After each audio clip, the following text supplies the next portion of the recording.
Paano ang tamang paghati ng mana? Kasama na po dito ang bahay, lupa, sasakyan, pera, mga alahas.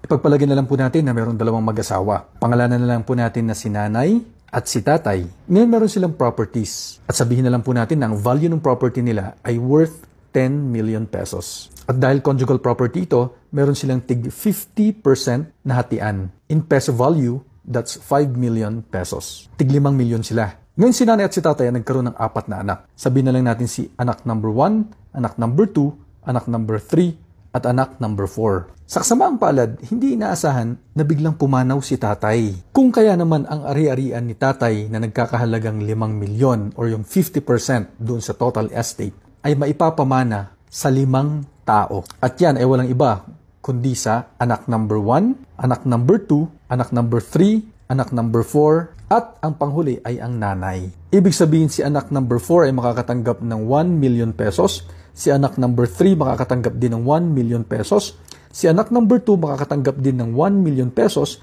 anak number 1, 1 million pesos, at si nanay ay makakatanggap din ng 1 million pesos. So 6 million pesos na ngayon ang pera ni nanay dahil meron pa siyang 50% share. Paano naman kung biglang pumanaw si nanay at si tatay? Ang 10 million pesos na property ay paghahatian ng 4 na anak equally.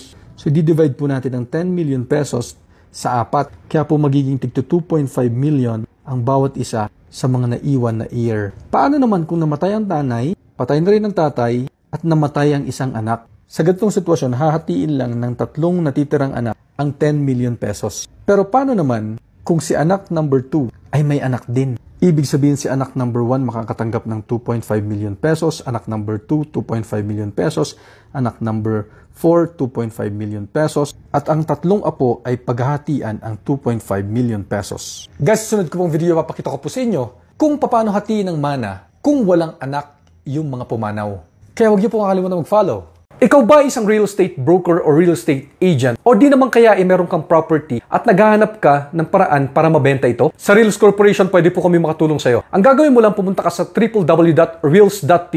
Mag-register po kayo doon for free. Tapos i-list nyo po yung mga property nyo doon. Para kami ng mga real estate agent and brokers na nakasubscribe sa Reals ay mag-market para sa property mo at matulungan ka na maibenta ito. This is Romo Jonyoso, the CEO of Reals Corporation. Bye-bye!